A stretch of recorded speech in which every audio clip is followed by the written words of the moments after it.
जय हिंद दोस्तों, कैसे हैं आप सभी। उम्मीद है बढ़िया होंगे। तो चलिए आज की इस क्लास में हम पढ़ने वाले हैं कक्षा 10 गणित अध्याय चौथा, जो है आपका द्विघात समीकरण। और जो तीसरा चैप्टर था वो आपका समाप्त हो गया है। तो जिसने भी तीसरा चैप्टर समाप्त नहीं किया है, जो सर्वव्यापी समीकरण युग्म, वो जाकर पढ़ ले। आपके डिस्क्रिप्शन में मिल जाएगा लिंक उसका, तो वहां से जाकर आप लोग पहले अध्याय तीसरे को कंप्लीट कर लीजिए। चलिए तो बात करते हैं द्विघात समीकरण की। तो द्विघात समीकरण होता क्या है। जैसे द्विघात समीकरण आप जानते हैं, यही होता है ax² plus bx plus c बराबर 0। आप लोग कह रहे हैं द्विघात बहुपद नहीं, ये क्या होता है आपका, ये आपका होता है द्विघात समीकरण। जो द्विघात समीकरण होता है वो आपका इसी रूप का होता है, जहां पर क्या होता है, जहां जो आपका a comma b comma c, ये सब क्या होते हैं, वास्तविक संख्याएं। वास्तविक संख्याएं,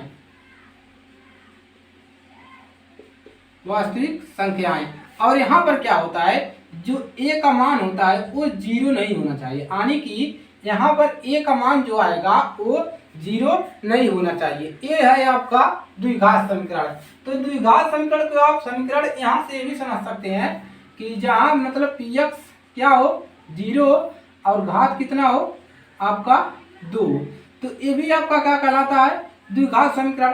जो px क्या होता है, समीकरण जो होता है px वो 0 होता है समीकरण, और इधर बराबर 0 रहेगा, यहाँ पर रहेगा समीकरण और ये 0 रहेगा, और इसकी घात कितना रहेगा 2 रहेगा। इसी को कहते हैं द्विघात समीकरण।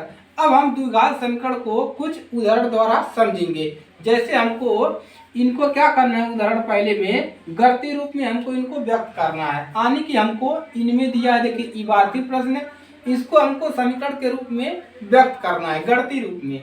तो चलिए कैसे होगा व्यक्त, चलिए उसको हल करते हैं। तो इतना नोट कर लेंगे आप लोग, चलिए उतना नोट कर लीजिए। चलिए अब बात करते हैं समीकरण को हम कैसे गणितीय रूप में व्यक्त करेंगे। चलिए तो यहाँ पर आपका एग्जाम्पल आ जाता है, देखिए जान और जीवंती दोनों के पास कुल मिलाकर 45 कंचे हैं। दोनों 5-5 कंचे खो देते हैं। दोनों के पास कितने कंचे हैं, 45 कंचे, जिनमें से उन्होंने 5-5 कंचे यानी कि हरवा दिए, खो दिए। और अब उनके पास कंचों की संख्या का गुणनफल कितना बचा, 145 है। आरंभ में उनके पास कितने कंचे थे। अब पूछ रहा है कि सबसे पहले उनके पास कितने कंचे थे, यानी कि जब उन्होंने 5-5 कंचे खो दिए उसके पहले उनके पास कितने कंचे थे, ये हमको समीकरण में बनाकर बताना है। तो चलिए इसको हल करते हैं। चलिए पहली वाली को तो हम क्या मान लेंगे कि माना जान के पास जो है कंचों की संख्या x है, और जीवंती के पास कंचों की संख्या 45 माइनस x है। चलिए तो यहाँ पर लिखेंगे जान के, माना लिख लेंगे, माना जान के पास कंचों की संख्या, कंचों की, जान के कंचों की संख्या कितना है, x है, कितना है x है। और जीवंती के पास कंचों की संख्या कितना लिख दे, जीवंती, जीवंती है कि जीवंती, तो जीवंती है।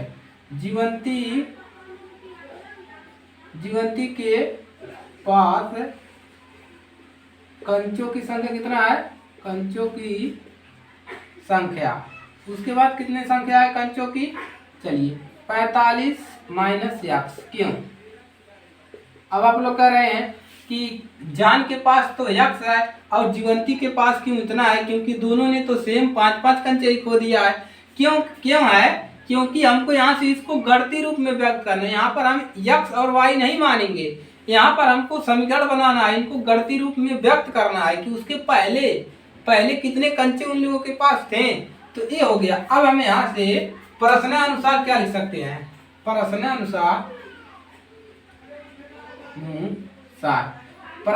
हम लिख सकते हैं। अब देखिए दोनों ने 5-5 कंचे खो दिए, तो हम इन दोनों में से हम 5-5 घटा देंगे, तो पहला यक्स माइनस जीवंती जान में से 5 कंचा, जान ने क्या किया 5 कंचा खो दिया, और उसने क्या किया, और किसने जीवंती ने क्या किया, जीवंती ने भी क्या किया, यहाँ पर लिखेंगे 5 कंचे खोने के बाद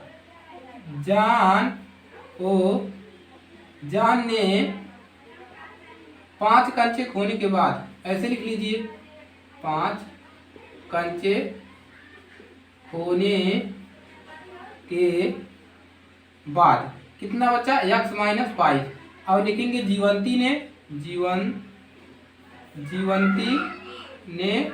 5 कंचे खोने के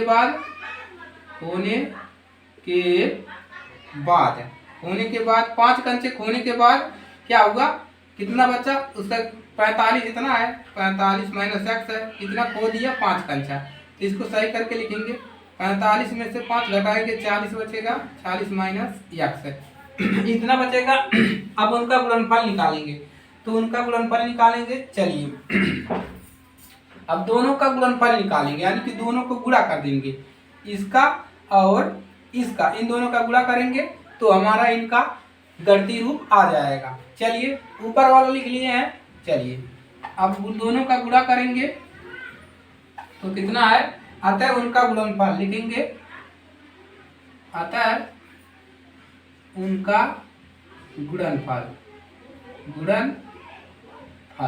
उनका गुणनफल क्या हो जाएगा, देखिए यक्स माइनस 5 और 40 माइनस यक्स, इसको हल कर लेंगे, इसका गुणा इन दोनों में करेंगे तो 40 यक्स, और इसका गुणा यहाँ पर करेंगे तो माइनस है, तो यक्स स्क्वायर और 5 का गुणा 40 में करेंगे तो कितना मिलेगा, माइनस का 4 5 20 और 1 0, और यहाँ पर माइनस माइनस प्लस कितना मिलेगा 5 यक्स है। चलिए ये हो गया, इसको हल करेंगे बराबर में, देखिए कितना मिलेगा, देखिए यहाँ पर 40 यक्स और यहाँ पर 5 यक्स जोड़ लेंगे तो हो जाएगा 45 यक्स, और यहाँ पर माइनस यक्स स्क्वायर, और ये कितना हो जाएगा माइनस 200, इतना हो जाएगा इतना मिल गया। अब चलिए अब यहाँ पर क्या करेंगे, 5 यक्स और यहाँ पर कितना है माइनस 2। अब चलिए अब हम क्या करेंगे, इसको इधर लाएंगे क्योंकि अभी सही रूप में नहीं है, तो यहाँ पर हमको क्या मिल जाएगा, देखिए माइनस एक्स स्क्वायर, और इसको रहने दीजिए माइनस एक्स स्क्वायर, और यहाँ पर प्लस है 45 एक्स और माइनस 200 बराबर 0। अब चलिए यहाँ पर माइनस है, इसको हटाएंगे तो यहाँ पर एक्स स्क्वायर माइनस इसको दे देंगे इन दोनों, जहाँ पर प्लस है वहाँ पर माइनस हो जाएगा, और जहाँ पर माइनस है वहाँ पर प्लस हो जाएगा बराबर 0। तो ये बन गया हमारा द्विघात समीकरण। अब देखिए क्या लिखेंगे, अब लिखेंगे जान के पास कंचो थे जो समीकरण संतुष्ट करती है, जान के पास लिखेंगे, अतः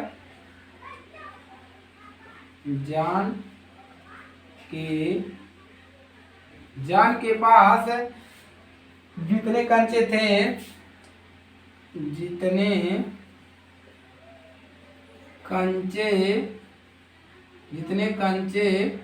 थे जो समीकरण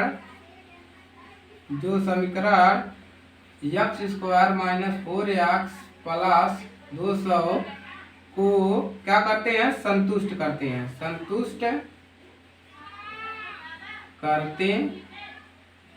हैं। तो इतना काम आपको करना था, तो यहाँ से आप लोग घबराइए नहीं, इतना ही आपको गणितीय रूप में इसको व्यक्त करना है। चलिए हो गया। चलिए दूसरा देखिए, दूसरा क्या है उसको करते हैं, चलिए नोट कर लेंगे। दूसरा देखेंगे क्या है आपका, चलिए दूसरा देखेंगे, चलिए दूसरा देखिए क्या है, एक कुटीर उद्योग एक दिन में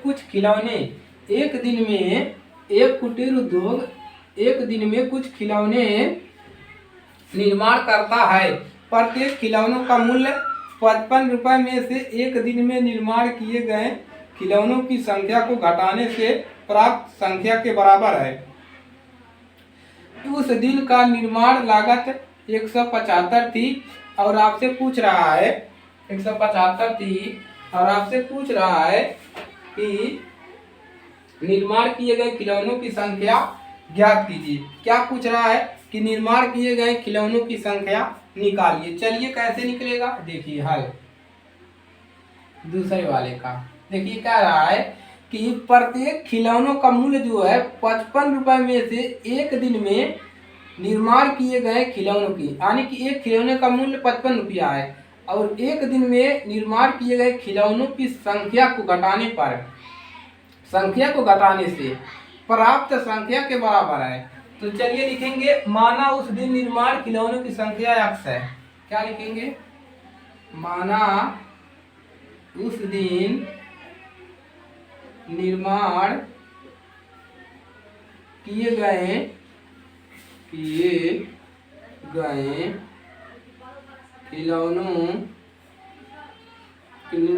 गए खिलौनों की संख्या कितना है, x है, संख्या x है। और क्या मानेंगे, उस दिन प्रत्येक खिलौनों का निर्माण लागत है और जिस दिन इसको निर्माण किया गया उस दिन का लागत कितना है। और लिखेंगे उस दिन प्रत्येक निर्माण खिलौनों का लागत है। उस दिन प्रत्येक खिलौनों की निर्माण लागत, प्रत्येक खिलौनों की निर्माण लागत लिख दीजिए, प्रत्येक खिलौनों की निर्माण लागत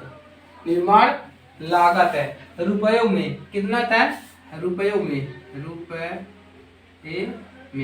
में कितना है, 55 हो रहा था उस दिन, 55 हुआ था तो 55 माइनस x इतना हो जाएगा।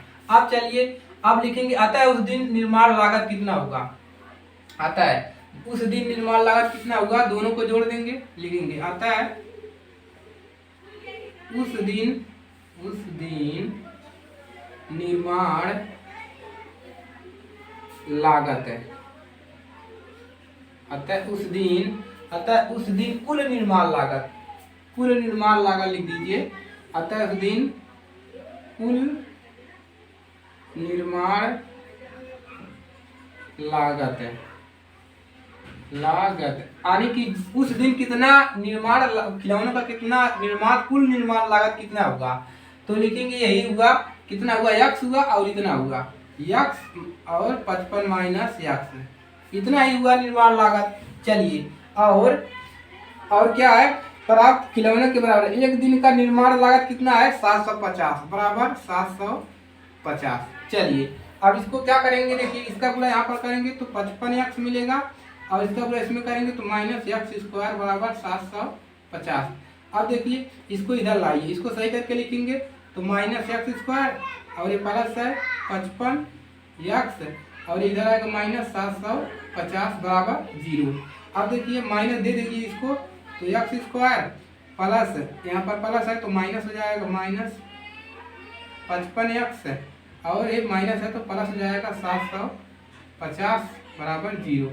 ये मिल गया, उसका क्या मिल गया। चलिए लिखेंगे, अतः दिया क्या लिखेंगे, अतः उस दिन का निर्माण किए गए खिलौनों की संख्या द्विघात समीकरण को क्या करती है, संतुष्ट करती है।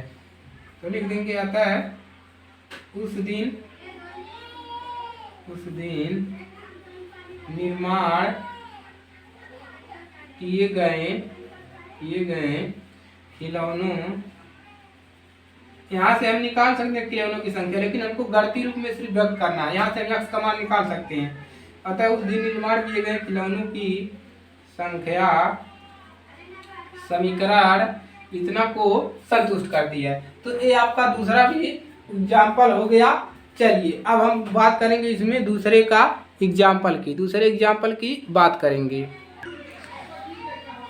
चलिए दूसरा आपका उदाहरण है, जांच कीजिए कि निम्न द्विघात समीकरण है या नहीं। हमको इसको जांच करना है कि ये द्विघात समीकरण है या नहीं है। चलिए कैसे निकलेगा, चलिए तो पहला वाले को जांच करते हैं, क्या ये द्विघात समीकरण है। x माइनस 2 का स्क्वायर प्लस 1 बराबर 2x माइनस 3।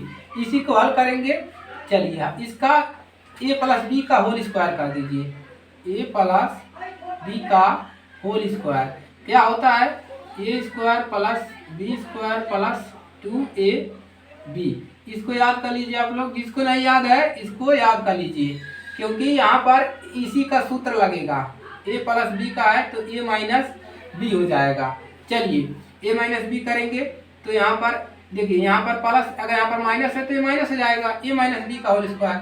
तो चलिए इसका a का स्क्वायर तो एक्स स्क्वायर माइनस, देखिए यहाँ पर क्या आ जाएगा, और यहाँ पर किसका स्क्वायर? b का स्क्वायर, तो माइनस b का स्क्वायर और प्लस देखिए 2ab 2x और माइनस कितना हो जाएगा? 2। गुणे इसमें होगा, गुणे किसका होगा? -2 का, a हो गया, और प्लस 1 और बराबर तो इतना है ही। चलिए अब यहाँ पर क्या मिलेगा? एक्स स्क्वायर माइनस से प्लस कितना हो जाएगा? 2 दूना 4, और यहाँ पर देखिए माइनस हो जाएगा -2 2 दूना 4x से कितना मिलेगा? 4x और प्लस 1 बराबर इधर क्या बचा है? 2x माइनस 3 है। चलिए अब यहाँ से देखिए 4 और प्लस 4 1 जुट जाएगा, एक्स स्क्वायर, और यहाँ पर -4x प्लस 5 बराबर 2x माइनस 3। यहाँ पर x है 2x। चलिए अब इसको लगाएंगे, कितना मिलेगा? देखिए अब इसको इधर ला लीजिए तो एक्स स्क्वायर, इसको इधर लाएंगे, माइनस यहाँ पर 4x है, प्लस इधर आएगा -2x हो जाएगा, प्लस 3 है, और इसको भी 3 को भी इधर लाइए तो माइनस इधर आएगा, प्लस 3 हो जाएगा बराबर 0। अब देखिए एक्स स्क्वायर, और देखिए माइनस माइनस से जुट जाएगा, दोनों सेम है तो माइनस का अंक आएगा, माइनस का अंक ज़्यादा है, 4 2 6 एक्स, और यहाँ पर जुटेगा 8 3 कितना हो जाएगा? 8 3 11 कितना होगा? नहीं, कितना है यहाँ पर? 8 नहीं है, 4 है भाई, यहाँ पर देखिए कहाँ पर है? 5 है, 5 3 कितना हो जाएगा? प्लस का 8 बराबर 0। अब क्या लिखेंगे? अतः यहाँ पर लिखेंगे, यहाँ क्या लिखेंगे? यहाँ ax square plus bx plus c बराबर 0 के रूप का है। अतः दिया गया क्या है?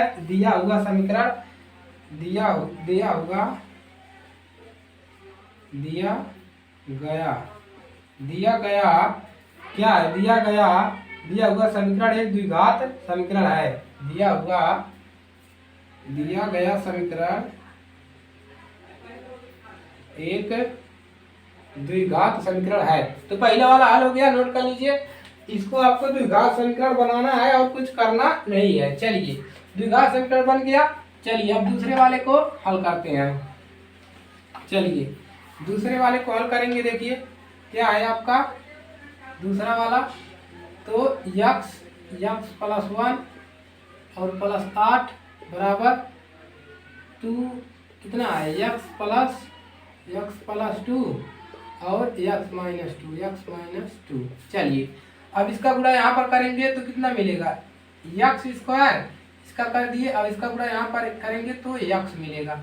चलिए यहाँ पर प्लस कितना है? 8 है। अब चलिए इन दोनों का गुणा कर दीजिए, इसका गुणा दोनों में करेंगे, इसका गुणा दोनों में करेंगे।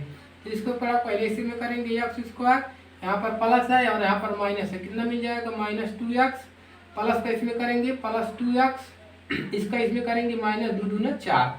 चलिए x square plus x plus 8 बराबर, देखिए यहाँ पर एक्स स्क्वायर बचा और यहाँ पर 2x plus 2x, -2x plus 2x cancel हो जाएगा, -4 बचेगा। अब चलिए यहाँ पर क्या मिलेगा? एक्स स्क्वायर, इसको इधर लाइए तो प्लस का माइनस होगा, x square plus x plus 8 और इसको इधर लाएंगे प्लस का 4 हो जाएगा बराबर 0 बचेगा। एक कैंसिल हो जाएगा, यहाँ पर बचेगा, देखिए एक कैंसिल हो जाएगा, प्लस माइनस से घट जाएगा, 0 बचेगा। और यहाँ पर देखिए एक्स प्लस 8 4 12 बराबर 0, ये हो गया। अब क्या यहाँ लिखेंगे? यहाँ a x square plus b x plus c बराबर 0 के रूप का नहीं है। अतः क्या लिखेंगे, इस रूप का नहीं है तो लिखेंगे अतः दिया, अतः क्या लिखेंगे, दिया हुआ समीकरण द्विघात समीकरण नहीं है, द्विघात समीकरण नहीं है। ये क्या है, देखिए इस रूप का नहीं है, ये जो है इस रूप का नहीं है तो ये क्या है, द्विघात समीकरण नहीं है। चलिए नोट कर लीजिए, हल हो गया। चलिए नोट करेंगे। चलिए तीसरा क्वेश्चन देखेंगे अब। चलिए नोट कर लिया, चलिए अच्छी बात है। चलिए तीसरा क्वेश्चन देखिए, क्या करना है, उसको भी इसी प्रकार से लगाना है तीसरा। तो तीसरा देखिए, x 2x प्लस 3 बराबर x² प्लस 1, इसका गुणा कर दीजिए, कितना मिल जाएगा, 2x² प्लस 3x बराबर x² प्लस 1। इधर लाइए इसको, 2x² और इधर आएगा तो कितना मिलेगा, देखिए इसको माइनस x² और यहाँ से क्या मिल जाएगा आपको, प्लस 3 है 3x और इसको इधर लाएंगे -1 बराबर 0।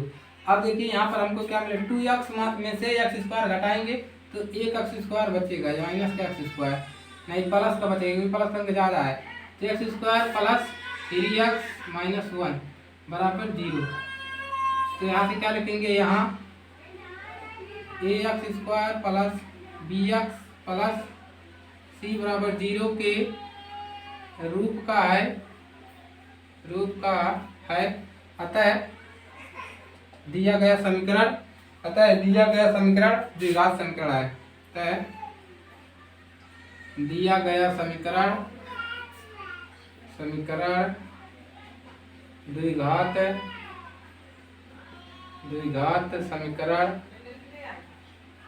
समीकरण है। हो गया, हल हो गया। चलिए नोट कर लेंगे, हल हो गया ये तीसरा भी कि ये क्या है, द्विघात समीकरण है। आपको द्विघात समीकरण बनाना है और कुछ करना नहीं है। चलिए चौथा क्वेश्चन देखिए क्या है आपका। चलिए चौथा है x प्लस 2 का होल क्यूब बराबर x³ - 4। चलिए अब यहाँ पर बताइए x plus a plus b का होल क्यूब क्या होता है, a प्लस यहाँ पर b का होल क्यूब लगा है। इसका सूत्र होता है, किसको पता है, होता है a³ plus b³ plus 3a² plus 3ab²।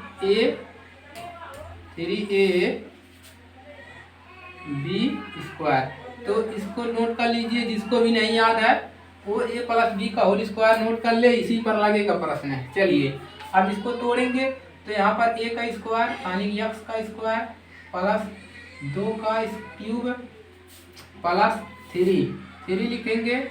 a का यही है, a x है, x² b क्या है 2 है, तो इसमें गुणा 2 कर देंगे प्लस 3। a का मान कितना है, x है और b का मान कितना है 2 है, तो 2 का स्क्वायर। चलिए और इधर बराबर क्या है, x³ - 4। चलिए यहाँ पर x³ और 2 का गुणा 3 बार, इस प्रकार से 2 दूना 4 दूना 8, इसी प्रकार से होता है। चलिए और यहाँ पर कितना मिल जाएगा, 3 दूना 6x² प्लस और 2 दूना ये देखिए 2 गुणे 2, इसका मतलब होता है तो 4 हो गया, 4 तिहाई 12 तो 12x। अब देखिए यहाँ कितना बचा, x³ - 4। चलिए अब यहाँ पर इन सभी को इधर लाइए, तो x³ और ये इसको लाएंगे तो -x³। अब देखिए इसको लिखेंगे प्लस 6x² और उसके बाद प्लस 12x, उसके बाद प्लस 8 और माइनस इधर आएगा, प्लस हो जाएगा 4 बराबर 0 बचेगा। अब देखिए ये तो कैंसिल हो जाएगा, यहाँ पर प्लस है, ये कैंसिल हो गया और यहाँ पर बचेगा 6x² प्लस 12x और 4 8 4 12 प्लस 12 बराबर 0, इतना बचेगा। अब चलिए यहाँ से देखिए 6 से कॉमन, यहाँ पर 6 कॉमन है, 6 कॉमन कर लीजिए, x² प्लस 6 दूना 12 2x प्लस 6 दूना 12 2 बराबर 0। तब यहाँ पर क्या मिल जाएगा, x square plus 2x plus 2 बराबर 0। देखिए ये 0 बटा में 6 हो जाता है, तो 0 से 6 कमा करोगे 0 ही मिलेगा, तो ए मिल गया। तो यहाँ पर लिख देंगे यहाँ a x square plus b x plus c बराबर 0 के रूप का है। अतः दिया गया समीकरण जो क्या है, द्विघात समीकरण है। तो इस प्रकार से आपका पूरा जो है प्रश्नावली 4.1 का बेसिक और पूरा उदाहरण आपका कंप्लीट हो गया। तो इस प्रकार से आपको इसमें समीकरण बनाना था और इसका प्रश्नावली 4.1 जल्द ही आएगा। चलिए इसको नोट कर लीजिए। यहाँ तक क्लियर हुआ? चलिए यहाँ तक क्लियर हो गया आपका। चलिए तो देखिए आज के लिए सिर्फ इतना ही भाई लोग, और इसके आगे की क्लास में हम प्रश्नावली को हल करेंगे और अच्छे से हल करेंगे, कोई दिक्कत नहीं होगा, एकदम हिंदी मीडियम में हल करेंगे इसको। तो चलिए आज के लिए सिर्फ इतना ही, मिलेंगे नेक्स्ट क्लास में। अगर आप नए स्टूडेंट हैं तो चैनल को सब्सक्राइब कर लीजिए। चलिए मिलेंगे नेक्स्ट क्लास में, तब तक के लिए जय हिंद जय भारत।